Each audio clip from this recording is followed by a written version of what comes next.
Hey girlies, welcome back to my channel. My name is Jennifer and this is a ready to wear affair where I discuss all things fashion, mostly a luxury and designer fashion because that's where my true passion lies. But of course, as a lover of fashion, I love all price points of fashion. So that's fast fashion, high street fashion, affordable fashion, contemporary fashion, you name it. So if that sounds your vibe, please go ahead and subscribe because it's gonna be a good video. Your radar, your fashion detector has been scoping out the fashionistas, the fashion icons for over a decade.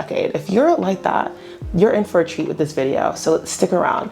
This video is going to be focusing on my OG fashion influencers and honestly fashion icons. These aren't going to be your celebrity fashionistas. Like I'm not talking about the Rihannas. I'm not talking about I'm always saying Rihanna because she's like my favorite style icon when it comes to celebrity this fashion. Who else is better? Who else is well dressed besides Rihanna? It's just Rihanna.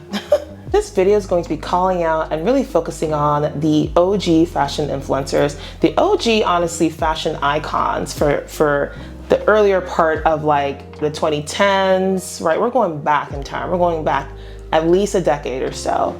And I'm not talking about the Rihannas, right? Like the celebrity icons, because no offense, but they have stylists, and so the credit kind of goes to their stylists. And this video will be covering some of those stylists, right? Because we like to give credit where it's due. So let's just really get into it because I love this topic, and it just makes me connect with the larger fashion community. One, those who are probably closer in age to me, that kind of at that younger, early 20s age was really out there, like just invested in fashion, like really watching those who knew how to like set the tone and who prioritized their personal style, someone who really didn't always follow the trends, were honestly more trendsetters, right? So that was to me that era. I feel like that era is a bygone era, and nowadays everyone wants to kind of blend in and just follow trends, and I miss the trendsetters, and we're gonna cover them right in this video. And again, shout out if any of these names are familiar to you, but we're gonna start off with the queen in my book, and that is Soraya De Carvalho. I hope I'm saying her name right, Soraya De Carvalho. And Soraya De Carvalho is an Angolan-born but British-based fashion influencer. I don't want to say was, because I think she's very much still alive. She's just not very active on the fashion scene anymore. She used to have a blogger account that I used to follow religiously. She was like my messiah when it comes to fashion. She just effortlessly put together looks like in ways that, you know, you could tell she woke up like this. I think she's absolutely stunning, and everything she does is perfect. You couldn't say nothing wrong about Soraya. The way she would put outfits together, her formula, she had the perfect mix. She was definitely more of a feminine aesthetic. Like her aesthetic was definitely more feminine, girly, flirty, fun, classy, elevated, tailored fits. She liked things that fit her. And she had gorgeous, beautiful curves. And of course, she had the body to just knock out every look in the park, right? And even the looks that weren't super fitted, like she definitely loved a good wide leg. She loved a good, like oversized moment. And even then, it was still tailored. It still fit her right. It didn't swallow her up. She was a genius. And I always thought she would go far. And I know she had a family at one point. And I would say like, I just looked it up. Her vlogger account, I think, opened in 2011. So I followed her for years. I followed her Instagram account, and I'll put the Instagram accounts, if they're still active or available, on the screen. Of course, everything and everyone I call out will be also linked in my description box. And yeah, but her blogger page, her blogger website, I think, lost. It was like the activity stopped, I don't know, like late 2010s. So maybe like 2018, definitely well before COVID. I would say, like she slowed down a bit. But I think around that time, that's when she had her babies. And she wore brands, some of my favorite brands like Roxanda Olinchik. She wore a lot of Christian Louboutin shoes. That was her #1 shoes. Like she had more Christian Louboutin shoes than anyone I knew. She wore Alaya. Her Alaya shoes, her Alaya platform booties. And she's definitely a petite woman. And them 6-inch platform shoes she would wear, those Alayas, woo. And even the Louboutins she would wear a lot of like single platform Louboutins. So like single sole. And then she'd wear like the 120 millimeter pumps. Like the hot chicks. She was wearing the hot chicks when they first dropped. And she would wear the ones that were like, the vamp was like, meow, like 120 millimeters. So we're talking like 5 solid inches with no platform. She was that girl. Oh, she put me onto so many brands. So she put me onto Esteban Cortázar. She wore, what else did she wear? She wore Mary Cotranzu.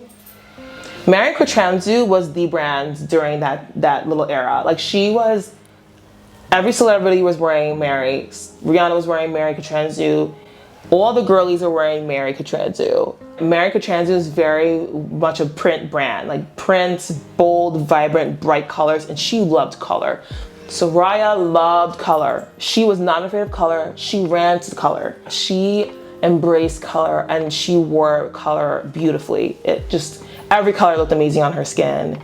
And it wasn't even just her clothes, it was her makeup, it was her hair, it was everything. It was everything. It was the way she posed. I can go on. She wore Peter Pilotto. Y'all remember Peter Pilotto? Peter Pilotto and Mary Cotranzu came out around the same time. They were like very popular brands that were very much all about color, all about bold, vibrant prints, like standout pieces. She had a good number of Peter Pilotto pieces. Some of my favorite shoots that she did, she was in Peter Pilotto. Oh, and the way she would accessorize with the jewelry. And also Soraya was very much all about high-low. Like she was honestly one of the original high-low girlies. She honestly set the tone, or was one of the first girlies who started this high-low, high street designer mix and match combination in her looks. Zara was one of her go-to affordable brands. She wore a lot of Zara. She mixed a lot of Zara with, I think COS. She wore mostly Zara. I don't know if she wore H&M or Mango. Oh, Mango. She wore a lot of Mango. So Mango, Zara, COS. She would mix a lot of those pieces, especially like some really fun staples, with Christian Louboutin pumps, Celine bags, you know, Chanel double flap purses. Like she was the ultimate high and low mixer. So shout out to Soraya. I hope she's doing well, and I miss her in fashion, and I hope she comes back one day. So that's number 1 in my book. So for number 2, I will definitely say it will have to be my girl, Shateria. Shateria. So she also, I would say was super, I was put onto her around the same time as Soraya, like the early 2010, so like 2012, 2014, 13. And she, like Soraya, like they got the body tee, everything they were wearing was just like perfect. It fit their bodies amazing. They knew how to dress for their body type. She put me onto Acne Studio. She was wearing Acne Studio. She was wearing Alaya. I feel like if you're a fashion girly, the common thread is being obsessed with Alaya. You can't be a true girly, a fashion girly, if you're not into Alaya. You need to, like that to me is a common thread I'm seeing. So Shateria was into Alaya. She was into Acne Studio. She was into Givenchy. She's into Burberry. She's into like the kind of brands that she would wear. Oof. She would wear, what other brands she would wear? She would wear Bottega, and she's more active now. So I'm also thinking about the stuff I'm seeing her now on her Instagram channel. She's not as active, I feel, as she used to be back when I first discovered her in like the 2010s. And I would say a part of that might have to be because she has her own brands now, a fashion brand called The Ballet. And The Ballet is all about, I would say, like classics, like classic closet staples with a twist. So oversized shirts with like the Ballet logo brand on the back, and you know, just basics and staples with an elevated twist. Yeah, she wore Dior, she wore Louis Vuitton, she wore Celine. She wears every high-end brand you can think of. She wears brands like Isa Boulder. I like Isa Boulder. She's like a contemporary brand that's sold on Essence and Emerge and LNCC. I love those brands. Everything. Like she's like an all-around fashion girly. So it's not just like her accessories are to die for. She has all those really cool shoes from the era, like the 2010s, which to me is like the mecca era of fashion, where all like the creative directors were making shoes that would now become top items on everyone's archive list today. She has those shoes. She was wearing those shoes when a lot of people probably couldn't. A lot of people our age, my age, I'm a millennial, maybe couldn't afford it. You didn't have that kind of bag yet. She had that. She had them shoes back then. So she was like one of the early ones doing the thing. And I mean like the luxury high-end thing. She wasn't really doing too much of the affordable high-low mix. And there's nothing wrong with that. If you got the coinage, I get it. But like she had always been, her taste has always been on the top tier luxury end. And I just love that for her. And she had Tom Ford. I'm just looking through her pictures. Tom Ford. Her hair, also just like Soraya, was always like, she has a signature gorgeous like reddish brown curly big hair. I love big hair, like a deep curly wave. Love that. So that's Shateria. I'm just like trying to think of other brands that she put me onto. Rick Owens. She made Rick Owens less gothy. Like Rick Owens is a gothy brand, and she's someone who made Rick Owens, like you wouldn't even realize Rick Owens was Rick Owens. You wouldn't realize she was wearing Rick Owens because she made it so cool and less like dark and twisted, but more like fun and elevated and like city girl vibes. Like she knew how to rock with the Rick Owens. So number 3 on my list is Miss Miroslava Duma. Miroslava Duma, ooh. I'm coming with the hits, girlies. Like this is, I'm blah, blah, blah, blah, blah. Number 3, Miroslava Duma. I think she also goes by Miro. I don't know, so I'm just gonna call her by her full name. Miroslava Duma, she was that girl. She was a fashion editor, also wore head to toe designer, luxury fashion, but she knew how to put the pieces together. She also was very prominent during this 2010s era. She was an editor at Harper's Bazaar, and I think she also worked at like other magazines like Vogue, but she was at all the fashion shows. Because she was a fashion editor, this was like before, like this is when the influencer era was starting to begin, but like the influencers, I don't think had their career paths fleshed out because like it was still a very new space. Content creation was a very new space.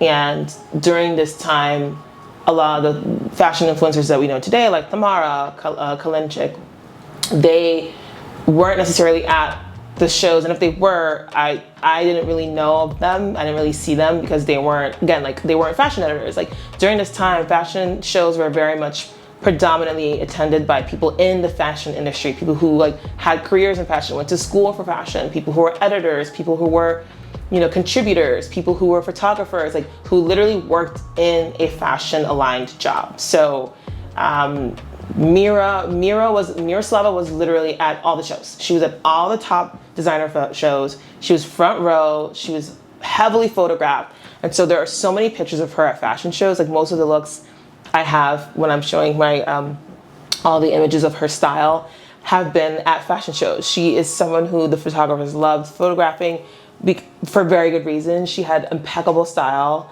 She wore all the top brands. She wore Ferragamo, she wore Dior, she wore Stella McCartney. She was at the Louis Vuitton fashion show too. So she wore Louis Vuitton, she wore Dior. Like I said, she wore so many of our favorite brands. And she wore it very well. And so I love Miroslava Duma. And she just had a very tailored aesthetic to her. Always looked elevated. I would say her and Soraya have very similar aesthetic, very similar vibes. Except Soraya was probably a little more relatable because she dipped into affordable fashion like the Zara's and the Mango. She wore and mixed a lot of high and low combinations into her looks. Whereas Miroslava Duma was very much, you know, she worked in fashion. I'm sure she got clothes loaned to her for these shows.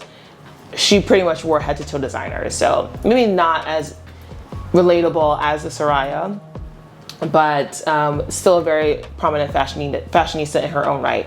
Today, I think she's not really, I don't think she really works at any fashion brand in the editor capacity anymore.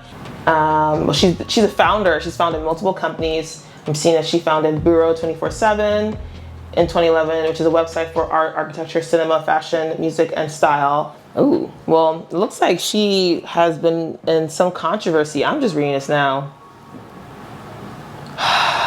It's Do I take her off as a style icon? I didn't realize she apparently has said some transphobic comments. She's made some transphobic comments and also retweeted something from another fashion designer that had a racial slur. Well, I don't know anymore. Maybe I'll take her off. I'll think about it when I do this video. I did my research, but I didn't see this. Ugh, anyway. Well, when she was a fashion editor and she was attending fashion shows, she was that girl. There's that. Number 4. Number 4. So the next icon I'm gonna cover here is Christine Centenera. Christine Centenera, also very much like Miroslava Duma, and around the same time of like Soraya, Shateria's kind of heyday when they were really out there pumping out the content, pumping out the looks, serving us. Christine was very much on the scene. She was a fashion editor at Vogue Australia for 11 years. So she's also someone who's a constant Fashion Week attendee. She's at all the front row of all the top designer shows. She usually does dresses in head to toe luxury fashion as well. Again, like I said, she was an editor. She's kind of a stylist for the most part. She's a stylist. And she's been linked with some really high profile celebrities. I want to say notoriously Kanye West. I'm not sure how involved she is with him now. I think she's moved away from him now, but Kanye kind of pre the controversies. Well, he's always been controversial, right? Kanye, when he was still with Kim, I guess, right? Pre-Kim and then during Kim. I don't think she's aligned with him so much post-Kim, but she really worked with him when he was launching Yeezy. She was a big part of Yeezy and a part of the design and content team for his Yeezy brand. So yeah, but Christine's aesthetic is very much, if I were to name a minimal person in this entire review, it would be Christine, and she's not minimal. I'm only saying that because she's someone who maybe doesn't wear the brightest of colors, who sticks with like she likes things that are more structured, not really into like flowy fabrics, not really into bright prints or colors. Very muted color palette for her for the most part. And a lot of the pieces she wears they tend to be structured, like pencil skirts, boxy shirts, exaggerated shoulders. She loves playing with proportions. Oh, she loves playing with proportions, Christine. And I love that vibe that she plays too. She really knows how to find edgy pieces, edgy accessories. She's someone who also wears Alaya. She wears brands like, so think Givenchy, think Celine, think, I'm trying to think what other brands are around that aesthetic. McQueen, think Burberry. And of course now in more recent times, she has her own brand named wardrobe.nyc. If you're not familiar with that brand, very much everything I described, it's her embodied into a brand. Like that's exactly what Wardrobe NYC is. Like it screams Christine Centenera style and aesthetic. So think like tailored pieces, tailored staples, right? So tailored pants, really cool, exaggerated shoulder, trenched crop jackets, contoured blazers, hourglass blazers. So Balenciaga, she definitely wears Balenciaga. She's a Balenciaga girly. Nicolas Ghesquière Balenciaga, which is like, shout out to the Raf Simons for Dior era, the Nicolas Ghesquière for Balenciaga era, the Marc Jacobs for Louis Vuitton era, yes. The Riccardo Tisci for Givenchy era, Christopher Bailey at Burberry era too. All those creative directors I just named, that era, like people knew how to like pump out the looks, pump out the pieces. The era of creativity. Stella McCartney, who's still at Stella McCartney, like that era, like during that era, she also put out some really amazing runway pieces, ready to wear pieces. Anyway, so that's Christine, and Christine is very busy with her brand now. My next style icon, or OG style icon that I want to highlight is Kahlana Barfield Brown. Kahlana Barfield Brown, or KBB, is that girl. She still very much is. Right now, she's very much active in her collaborations with Target. She has like some permanent collaboration lines of affordable pieces that very much are like mirrors or reflections of her entire, like her style herself, her personal style. Kind of that streetwear, street style, high-low mix is very much Kahlana's aesthetic, and the Target brand or her Target collection reflects that. Like sportswear, streetwear with almost like Shateria. I think Shateria have very similar aesthetic. I think that maybe Kahlana is a little more on the streetwear, like a little more on the baggy, oversized silhouettes. Like that's very much Kahlana. The boyfriend fit, the boyfriend aesthetic, the oversized shirt, like the baggy, very baggy jeans that are like 3 sizes bigger than her size. KBB, love her style. She also wears Alaya. She was an editor in Style magazine, and she was like a beauty and fashion editor, and like so she also attended Fashion Week shows. She was also photographed very much by street photography, and she wore brands like Alaya. She wore a lot of Alaya. She wore McQueen. She wore a lot of brands. She put me onto a good number of brands as well. Acne Studios, Peter Doe, a lot of cool up and coming brands too. So not just like the big fashion houses, Y Project, Dion Lee, Alex Perry. So those really cool streetwear brands that aren't like I said, the super ultra luxury, you know, Kering, LVMH owned type brands. So she also really dabbled in those like smaller, more streetwear brands that are, you know, more affordable, to be honest, than the other luxury brands. So I love that about her. She definitely exposed me to a lot of those brands. Like her pieces for like, especially Y Project. Y'all know how much I love Y Project. She honestly, I would credit her with putting me onto Y Project. 100%. Yeah, Dion Lee, like I said. And so she's very much still very active in the beauty scene and the fashion scene, but she's very much focused on her own brand now. I feel like a lot of the girlies that I've covered so far in this video are very much focused on their own brand, which is the way to go when you start off as an OG influencer. So that's Miss KBB, Kahlana Barfield Brown. The next influencer, OG influencer I want to cover is